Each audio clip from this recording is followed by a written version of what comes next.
ഇത്തവണയും പതിവ് തെറ്റിക്കാതെ ഭീമൻ ചേന വിളയിച്ച കൂമ്പൻപാറ സ്വദേശിയായ കർഷകൻ.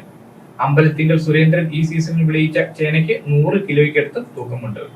തികച്ചും ജൈവ രീതിയാണ് സുരേന്ദ്രൻ കൃഷിയിൽ അവലംബിക്കുന്നത്. 4 നൂറ്റാണ്ടോളമായി കാർഷിക വൃത്തിയിലൂടെ ജീവിതം മുന്നോട്ട് കൊണ്ടുപോകുന്നയാളാണ് അടിമാലി കൂമ്പൻപാറ സ്വദേശിയായ സുരേന്ദ്രൻ. തന്റെ കൃഷിയിടത്തിൽ ഭീമൻ ചേനയും കപ്പയും കാച്ചിലുമൊക്കെ വിളയിച്ചെടുക്കുകയെന്നത് സുരേന്ദ്രൻ കാലങ്ങളായി തുടർന്നു പോരുന്ന കൃഷിരീതിയാണ്. ഇത്തവണയും സുരേന്ദ്രൻ പതിവ് തെറ്റിച്ചില്ല. വിളവെടുത്ത ഭീമൻ ചേനയ്ക്ക് 100 കിലോയ്ക്കടുത്ത് തൂക്കം വരുമെന്ന് സുരേന്ദ്രൻ പറയുന്നു. ഇത് തികച്ചും ജൈവ രീതിയിൽ കൃഷി ചെയ്യുന്ന ഒരു ചേനയാണിത്. എല്ലാ കൂട്ടം കൃഷിയുണ്ട്. കപ്പയുണ്ടായിരുന്നു, ഇഞ്ചി, മഞ്ഞൾ, കാച്ചിൽ, ഇതെല്ലാം ഏറ്റവും വലിപ്പം കൂടിയ സൈസ് ഞാൻ ഉണ്ടാക്കിയിട്ടുണ്ട്. കൃഷി ചെയ്ത് മേളയിൽ വെക്കാൻ വേണ്ടി മാത്രം ഉണ്ടാക്കിയാണ്.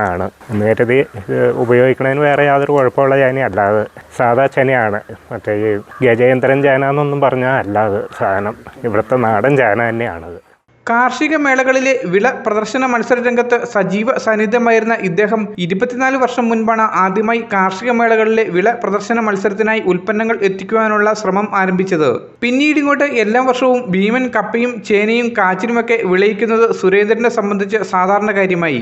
102 കിലോ തൂക്കം വരുന്ന ചേന, 110 കിലോ തൂക്കം വരുന്ന കാച്ചിൽ, 220 കിലോ തൂക്കം വരുന്ന കപ്പ, 34 കിലോ തൂക്കം വരുന്ന ഇഞ്ചിയും മഞ്ഞളുമൊക്കെ കഴിഞ്ഞ കാലങ്ങളിൽ സുരേന്ദ്രൻ തന്റെ കൃഷിയിടത്തിൽ വിളയിച്ചിട്ടുണ്ട്. News bureau, Adimali. എല്ലായിടത്തും വൈഫൈ, എല്ലാത്തും ഇന്റർനെറ്റായേ, നാട് മുഴുവൻ ഡിജിറ്റൽ. നാട്ടാരെല്ലാം ബ്രൗസിംഗിലാണ്.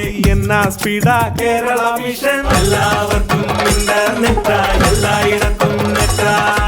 കേരള വിഷൻ നവകേരള പ്ലാൻ വെറും 199 രൂപയ്ക്ക്.